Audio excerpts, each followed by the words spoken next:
महाराष्ट्रामध्ये ज्यात भुजबळ अध्यक्ष होते त्या जागी आता बावनकुळे अध्यक्ष आहेत आणि ते भुजबळ सदस्य आहेत.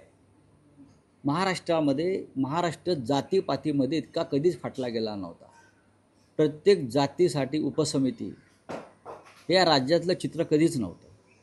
दुर्दैवाने गेल्या 10 वर्षामध्ये ज्या प्रकारचं राजकारण या राज्यात आणि देशात जाती पोटजाती उपजातींचं सुरू आहे, हा मूळ विचार महाराष्ट्राचा नाही किंवा पुरोगामी महाराष्ट्राचा नाही. आम्ही सगळी मराठी माणसं एक आहोत.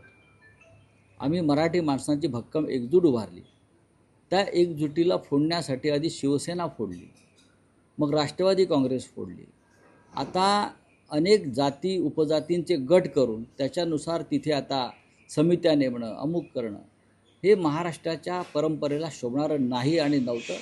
पण दुर्दैवानं नरेंद्र मोदी आणि फडणवीस यांच्या काळामध्ये अशा प्रकारे महाराष्ट्राची प्रतिष्ठा धुळीस मिळालेली आहे. पण भुजबळांच्या नाराजीविषयी तुम्हाला काय वाटतं? नाही, भुजबळ हे नाराज आहेत किंवा नाहीत यापेक्षा मी मंत्रिमंडळात आहे ह्याच्यावर त्यांचं समाधान. ते राजीनामा देणार आहेत का?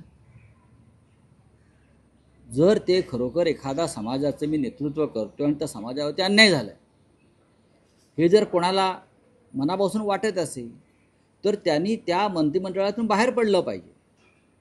मग महाराष्ट्र असेल किंवा देशातलं मंत्रिमंडळ असेल. जसं सी.डी. देशमुखांनी राजीनामा दिला, त्यांचे निरुंशी मतभेद झाले महाराष्ट्राच्या प्रश्नावर. तुमच्या समाजावर अन्याय झाला आणि अन्याय करणारे मुख्यमंत्र्यांच्या नेतृत्वाखाली तुम्ही काम करताय हे तुम्ही मान्य करताय ना, मग तुम्ही तुमचा राजीनामा सोपवला पाहिजे आणि मी ह्या कारणासाठी राजीनामा देतोय हे त्यांनी स्पष्ट केलं पाहिजे. तुम्ही एका बाजूला सांगताय की मी ओबीसीचा नेता म्हणून मंत्रिमंडळात बसलो आणि कालच्या निर्णयानंतर मराठा समाजाला आरक्षण देण्यासंदर्भात ओबीसीवरती अन्याय झाला असं आपण म्हणताय आणि कॅबिनेटवरती बहिष्कार टाकताय. म्हणजे तुम्हाला कॅबिनेटवर तुमचा विश्वास नाही किंवा मुख्यमंत्र्यावरती विश्वास नाही. मग अशा वेळेला स्वाभिमान आणि नैतिकता हे जे 2 शब्द राजकारणामध्ये येतात, तुम्ही त्याच्या संदर्भात विचार करून आपल्या पदाचा राजीनामा देऊन तुम्ही आपल्या समाजात पुन्हा जायला पाहिजे नेतृत्व करण्यासाठी.